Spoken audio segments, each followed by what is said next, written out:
السلام علیکم ورحمۃ اللہ تعالیٰ وبرکاتہ۔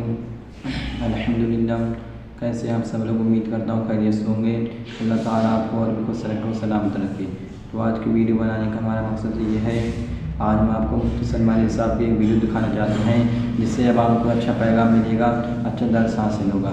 تو ویڈیو کو شروع کرنے سے پہلے گزارش ہے، ابھی تک آپ نے ہمارے چینل کو سبسکرائب نہیں کیا ہے تو چینل کو سبسکرائب کر کے بیل آئیکن کے بٹن کو دبا دیں۔ اس سے یہ ہوگا ہماری آنے والی ویڈیو آپ تک پہنچتی رہے گی، آپ کو اسلام کے بیان سننے کے لیے ملتے رہیں گے۔ تو چلیے ویڈیو کو شروع کرتے ہیں۔ سب سے پہلے کون پیدا ہوا دنیا میں؟ سب سے پہلے کیا پیدا ہوا؟ حدیثیں الگ الگ ہیں۔ سنیوں میں مشہور ہے کہ حضور صلی اللہ تعالیٰ علیہ وسلم نے ارشاد فرمایا کہ سب سے پہلے اللہ نے میرے، باقی آپ ہی کمپلیٹ کر رہے ہیں۔ پتہ ہے، ہر سنی کو پتہ ہے کہ سب جانتے ہیں حضور نے فرمایا سب سے پہلے اللہ نے، حضور نے کیا فرمایا؟ میرے نور کو پیدا۔ یہ سب کو پتہ ہے، لیکن حدیث اور بھی ہے۔ حدیث میں، ایک حدیث میں میرے آقا صلی اللہ علیہ وسلم فرماتے ہیں سب سے پہلے اللہ تعالیٰ نے قلم کو پیدا کیا۔ سب سے پہلے اللہ نے قلم کو پیدا کیا۔ اور ایک حدیث میں ہے حضور اکرم صلی اللہ تعالیٰ علیہ وسلم فرماتے ہیں سب سے پہلے اللہ تعالیٰ نے لوح محفوظ کو پیدا کیا۔ ساری کائنات سے پہلے کسی بھی چیز کا ذکر نہیں ہے وہاں، کسی بھی نور کا ذکر نہیں۔ حضور نے فرمایا سب سے پہلے اللہ تعالیٰ نے لوح محفوظ کو پیدا کیا، تختی جس پر ساری کائنات لکھی گئی ہے، یہ لوح محفوظ کو۔ اب تطبیق دے کر کے بتاؤ، حضور پاک صلی اللہ تعالیٰ علیہ وسلم نے ایک حدیث میں فرمایا سب سے پہلے اللہ نے میرے نور کو پیدا کیا، ایک حدیث میں حضور فرما رہے ہیں سب سے پہلے اللہ نے قلم کو پیدا کیا، ایک حدیث میں فرما رہے ہیں سب سے پہلے اللہ نے لوح محفوظ کو پیدا کیا۔ آخر سب سے پہلے آیا کون؟ تو یہ فیصلہ جو ہے صرف عاشقان رسول کر سکتے ہیں۔ فنا فی الرسول، عاشق رسول اقبال لاہوری فرماتے ہیں، قلندر لاہوری علامہ اقبال یہ کہتے ہیں اس کا فیصلہ یہ ہے یا رسول اللہ لوح بھی تو قلم بھی تو، تیرا وجود الکتاب، ساری چیزیں آپ ہیں یا رسول اللہ۔ جو حدیث میں حضور نے فرمایا لوح پہلے پیدا ہوا، قلم پہلے پیدا ہوا، کتاب پہلے پیدا ہوئی، اقبال نے کہہ دیا یہ ساری چیزیں نام الگ الگ ہیں، سب کا مراد ایک ہی ہے یا رسول اللہ لوح بھی تو قلم بھی تو، تیرا وجود الکتاب، گنبد آبگینہ رنگ تیرے محیط میں حباب۔ اور پھر ایک جگہ اقبال یہ کہتے ہیں کہ نگاہ عشق و مستی میں وہی اول وہی آخر۔ ہاں، ایک مسئلہ یہ بھی ہے کہ رسول کریم صلی اللہ تعالیٰ علیہ وسلم سب سے پہلے پیدا ہوئے، سب سے پہلے پیدا ہوئے، اور پھر سب سے اخیر میں آئے، سب سے اخیر میں آئے۔ اس کو بعض شارحین یوں کہتے ہیں کہ بیج زمین میں بویا جاتا ہے، زمین میں سب سے پہلی چیز کیا ہوئی؟ بیج۔ بیج سے پودا نکلا، پودے سے شاخیں بڑھتی گئی، درخت ہو گیا، درخت ہو جانے کے بعد ٹہنیاں، پتے، پھر اس کے بعد پھول لگے، پھول کے بعد پھل آئے، اور پھل کے بعد اندر کیا نکلا؟ بیج۔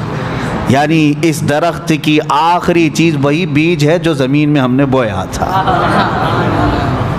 جو زمین میں بیج تھا وہی پکنے کے بعد آخر میں وہی بیج آیا۔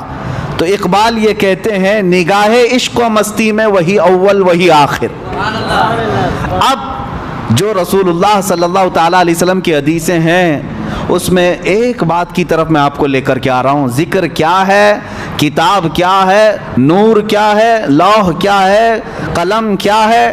اقبال کہتے ہیں نگاہ عشق و مستی میں وہی اول وہی آخر، وہی قرآن وہی فرقان وہی یاسین وہی طٰہٰ، سب ذات رسول اللہ صلی اللہ تعالیٰ علیہ وسلم کی طرف ہے۔ بہرحال میرے عزیزو، ذکر الہی میں اگر نبی پاک صلی اللہ تعالیٰ علیہ وسلم کا ذکر نہ ہو تو پھر وہ ذکر کی مجلس ہی نہیں ہے، ذکر کی مجلس ہی نہیں ہے۔ اور اگر کوئی پہنچا ہوا آدمی دعویٰ کرتا ہے کہ فلاں بہت پہنچے ہوئے ہیں، اللہ والے ہیں، اور ان کے اندر شریعت ہے ہی نہیں، میرے آقا صلی اللہ علیہ وسلم کی محبت ہے ہی نہیں، تو سمجھ لینا کہ وہ کھلا شیطان ہے۔